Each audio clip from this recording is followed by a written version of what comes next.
are you feeling? പക്ഷെ രാജുവേട്ടൻ ഒരു തലയാട്ടിൽ answer ഒതുക്കി. So first question that I would like to ask is, ഇപ്പോൾ നാളെ ചിത്രം തിയേറ്ററിലേക്ക് എത്താണ്. What is the exact emotion in your mind? Nervousness, excitement, happiness, എന്താണ് കറക്റ്റ് ആയിട്ട് പറയുകയാണെങ്കിൽ? വലിയ സന്തോഷം. അതിൽ തന്നെ ഇവിടെ എത്തിച്ചേർന്ന എല്ലാ മാധ്യമ സുഹൃത്തുക്കൾക്കും ഒരുപാട് നന്ദി. ഞാൻ ഈ സിനിമയുടെ ഒരു പോസ്റ്റ് പ്രൊഡക്ഷൻ മാർക്കറ്റിംഗ് ക്യാമ്പയിൻ തുടങ്ങിയ കാര്യങ്ങൾ കൺസീവ് ചെയ്തപ്പോൾ എൻ്റെ മനസ്സിലുണ്ടായിരുന്ന ഒരു മാർക്കറ്റിംഗ് ഡിസൈൻ ഉണ്ട്. അത് പൂർണ്ണമായും എക്സിക്യൂട്ട് ചെയ്യാൻ സാധിക്കാത്ത ഒരവസ്ഥയിലാണ് ഞാൻ നിൽക്കുന്നത്. കാരണം പല കാര്യങ്ങൾ കൊണ്ടും പല തടസ്സങ്ങളുണ്ടായിരുന്നു. നമുക്കൊരു പക്ഷേ ഒരു അവസാനത്തെ ഒരാഴ്ചയൊക്കെയാണ് സത്യത്തിൽ എനിക്ക് എൻ്റെ മനസ്സിലുണ്ടായിരുന്ന കുറേ കാര്യങ്ങൾ എക്സിക്യൂട്ട് ചെയ്യാൻ സാധിച്ചത്. അതിന് നന്ദി പറയാൻ ഒരുപാട് പേരുണ്ട്. ഒന്നെൻ്റെ നിർമ്മാതാവ് ശ്രീ ആന്റണി പെരുമ്പാവൂർ, ശ്രീ ഗോപാലൻ സർ, കൃഷ്ണമൂർത്തി, ഗണേഷ് പിള്ളെ, അങ്ങനെ എന്നോടൊപ്പം നിന്ന് ഈ ഒരു വളരെ ചുരുങ്ങിയ സമയം കൊണ്ട് ഒരു ഇന്ത്യ ഒട്ടാകെ ഓടി നടന്ന് ഈ സിനിമയെ കുറിച്ചുള്ള ഒരു അവയർനെസ് ഞങ്ങളാൽ കഴിയുന്ന വിധം എല്ലാ മുക്കിലും മൂലയിലും എത്തിക്കാനുള്ള ഒരു ശ്രമം ഞങ്ങൾ നടത്തിയിട്ടുണ്ട്. പക്ഷേ ആ ചുരുങ്ങിയ സമയം കൊണ്ട് ഞങ്ങൾ ഈ ചെയ്ത കാര്യങ്ങൾക്കെല്ലാം ഇത്രയും വലിയൊരു വിസിബിലിറ്റിയും ട്രാക്ഷനും തന്നത് നിങ്ങളാണ്. അതുകൊണ്ട് ഒരുപാട് നന്ദി എൻ്റെ മാധ്യമ സുഹൃത്തുക്കളോട്. ഈ സിനിമയെ ഇത്ര വലിയൊരു ആഘോഷമാക്കി മാറ്റി ഇതൊരു ഇൻഡസ്ട്രിയുടെ തന്നെ ഒരു മൈൽ സ്റ്റോൺ എന്ന രീതിയിൽ അതിനെ കണ്ട് ആ സിനിമയെ കുറിച്ച് എന്നും സംസാരിക്കുകയും ആ സിനിമയുടെ ചർച്ചകൾ എന്നും സജീവമായി നിർത്തുകയും ചെയ്ത എല്ലാ മാധ്യമ സുഹൃത്തുക്കൾക്കും ഒരുപാട് നന്ദി. നിങ്ങളില്ലായിരുന്നുവെങ്കിൽ ഇന്നിപ്പോ ഇതുപോലെ ഇന്ത്യയിലെ എല്ലാ സ്ഥലത്തും ലോകമെമ്പാടും സിനിമാ പ്രേമികൾ ചർച്ച ചെയ്യുന്ന ഒരു സിനിമ റിലീസായി ഇത് മാറില്ലായിരുന്നു. ഒരു ചെറിയ സിനിമയാണ്. പിന്നെ എനിക്കിതിപ്പോ സത്യത്തിൽ എല്ലാ സംസ്ഥാനങ്ങളിലും പോയി അവിടെയൊക്കെ വാചാലമായി ഈ സിനിമയെ കുറിച്ചും സിനിമയുടെ കൺസെപ്ഷനെ കുറിച്ചൊക്കെ സംസാരിച്ചിട്ട് തിരിച്ച് വീട്ടിൽ വന്നിട്ട് നിങ്ങളോടൊന്നും പറയാനില്ലാത്തൊരവസ്ഥയാണ്. നന്ദി പറയാനാണെങ്കിൽ ഒരുപാട് പേരോട് നന്ദി പറയാനുണ്ട്.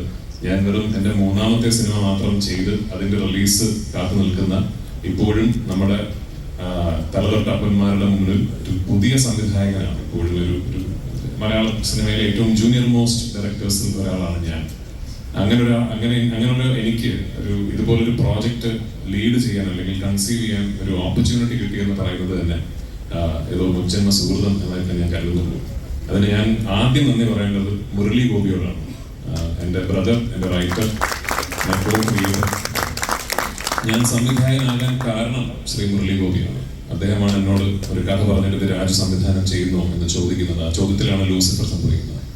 അവിടെ നിന്ന് എന്നിലെ സംവിധായകനിൽ വിശ്വാസം അർപ്പിച്ച് ഓരോ പ്രാവശ്യവും അദ്ദേഹം എഴുതുന്ന വാക്കിന് ഞാൻ കൊടുക്കുന്ന കൺസെപ്ഷണൽ കോൺഫിഡൻസ് കാണിച്ച് എന്നെ ഇന്ന് ഒരു മലയാളം സിനിമയിലെ ഏറ്റവും വലിയൊരു സിനിമ കൺസീവ് ചെയ്യാൻ ഒരു ഓപ്പർച്യൂണിറ്റി കിട്ടിയ ഒരു സംവിധായകനായി മാറിയതിൽ മുരളിയുടെ പങ്ക് വളരെ വലുതാണ്.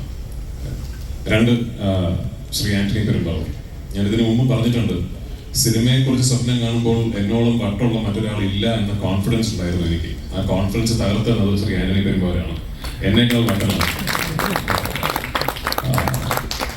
സിനിമ എന്ന കലാരൂപത്തിന് യാതൊരുവിധ ലിമിറ്റുകളോ അതിർവരമ്പുകളോ ഇല്ല എന്നും നമ്മൾ കേരളം എന്ന കൊച്ചു സംസ്ഥാനത്തിലായി പോയതുകൊണ്ട് തന്നെ നമ്മുടെ സ്വപ്നങ്ങൾക്ക് പരിധി വേണമെന്ന് ഒട്ടും വിശ്വസിക്കാത്ത ഒരു തികഞ്ഞ സിനിമാ സ്നേഹിയാണ് ശ്രീ ആന്റണി പെരുമ്പാവൂർ. അങ്ങനെ ഒരാളെ എൻ്റെ നിർമ്മാതാവായി ലഭിച്ചതിൽ ഞാൻ ഒരുപാട് സന്തോഷിക്കുന്നു. ദൈവത്തോട് നന്ദി പറയുന്നു. ലാലേട്ടൻ, ഇത് നമ്മളൊക്കെ ഇവിടുന്ന് എന്ത് സംസാരിച്ചാലും ഇത് സംഭവിക്കാനുള്ള കാരണം ലാലേട്ടന്റെ ഭാഗത്തു നിന്നുള്ള ശരിമനെ ആണ്.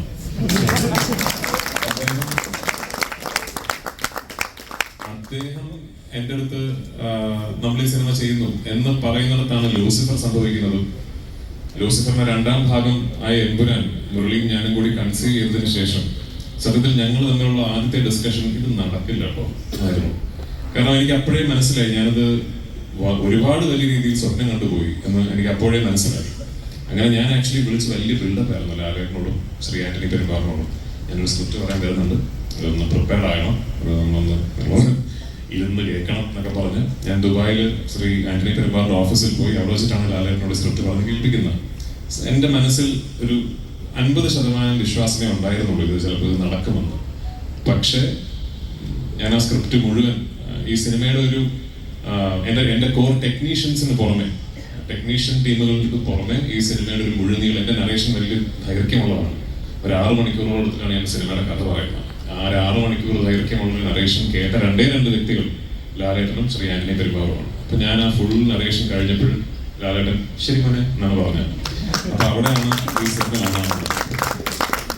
അപ്പൊ ലാലേട്ട, താങ്ക് യു സോ മച്ച് എന്നോടൊപ്പം നിന്നതിന്, എന്നിൽ എപ്പോഴും ഇത്രയും വിശ്വാസം കാണിക്കുന്നതിന്, പലപ്പോഴും എനിക്ക് പോലും എന്നിലില്ലാത്ത കോൺഫിഡൻസ് എന്നിലുണ്ടായതിന് ഇനിയും തരണേറ്റ ഗോപാലൻ സർ,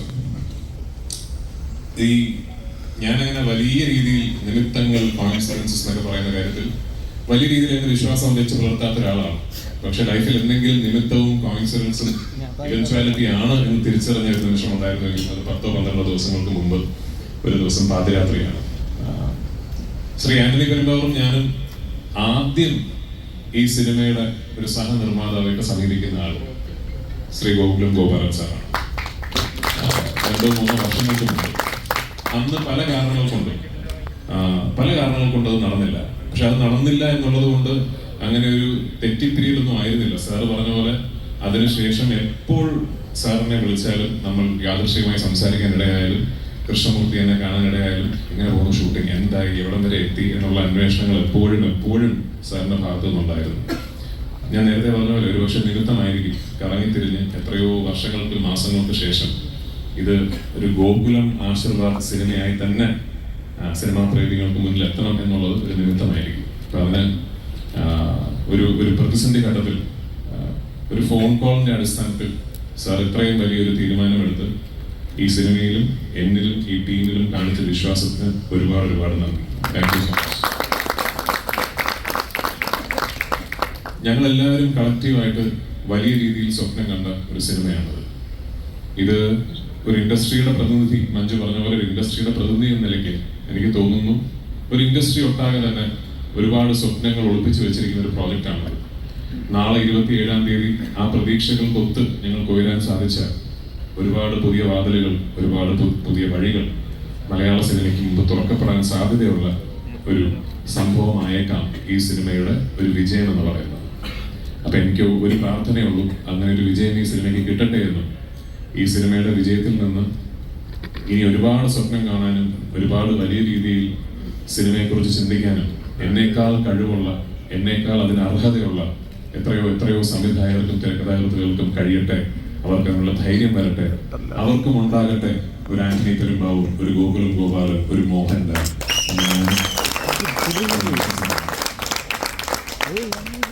എന്നോടൊപ്പം വർക്ക് ചെയ്ത എന്റെ കാസ്റ്റ്, എന്റെ ടീം ഓഫ് ആക്ടേഴ്സ്, ഒരു സംവിധായകൻ എന്ന നിലയിൽ എന്റെ ഏറ്റവും വലിയ പ്രിവിലേജ് ഞാൻ കാണുന്നത് ലാലേട്ടനോടൊപ്പം തന്നെ ലെജൻഡറി എന്ന് ഞാൻ വിശേഷിപ്പിക്കുന്ന ഒരു കാസ്റ്റ്, ഒരു ഗ്രൂപ്പ് ഓഫ് ആക്ടേഴ്സിനെ എനിക്ക് സംവിധാനം ചെയ്യാൻ സാധിച്ചു എന്നുള്ളതാണ്.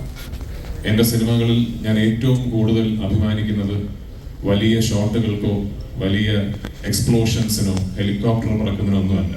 എൻ്റെ സിനിമയിൽ ഞാൻ ഏറ്റവും കൂടുതൽ അഭിമാനിക്കുന്നത് മനോഹരമായ ക്ലോസപ്പുകൾക്കാണ്. ആ ക്ലോസപ്പുകൾ എൻ്റെ കഥാപാത്രങ്ങളെ എനിക്ക് തിരിച്ച് ഞാൻ സ്വപ്നം കണ്ടതിനേക്കാൾ നന്നായി തിരിച്ചു തന്ന എൻ്റെ നടീനടന്മാരോട് ഒരുപാട് നന്ദി എനിക്കുണ്ട്.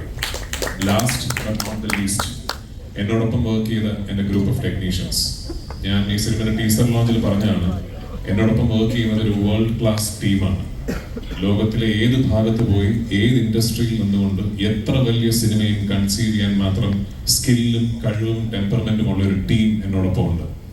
എൻ്റെ ക്യാമറമാനിൽ തുടങ്ങി associate director, assistant directors, creative director, art director, makeup man, costume designer, production controllers, എൻ്റെ പ്രൊഡക്ഷൻ ബോയ്സ്, യൂണിറ്റ് ബോയ്സ്, എൻ്റെ സെറ്റിൽ വർക്ക് ചെയ്യുന്ന ഡ്രൈവേഴ്സ് വരെ ഈ സിനിമയുടെ മുകളിൽ എനിക്ക് എന്ത് ഓണർഷിപ്പ് ഉണ്ടോ അതേ ഓണർഷിപ്പ് അവർക്കും ഉണ്ട് എന്ന് വിശ്വസിക്കുന്നു.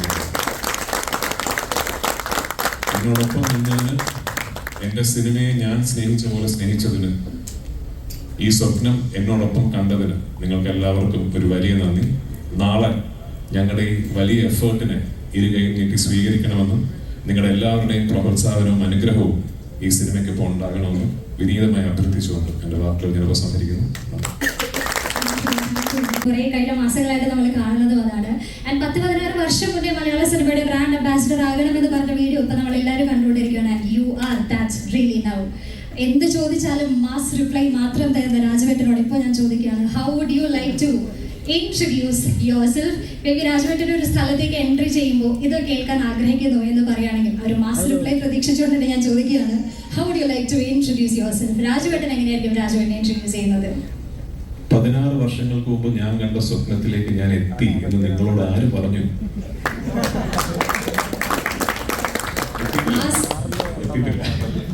മാസ് റിപ്ലൈ പ്രതീക്ഷിച്ചു, അത് തന്നെ കിട്ടി. I am happy, I am very very happy. So thank you so much രാജുവേട്ട. അപ്പോൾ നാളെ നമുക്ക് സിനിമ തിയേറ്ററിൽ കണ്ടുപോയി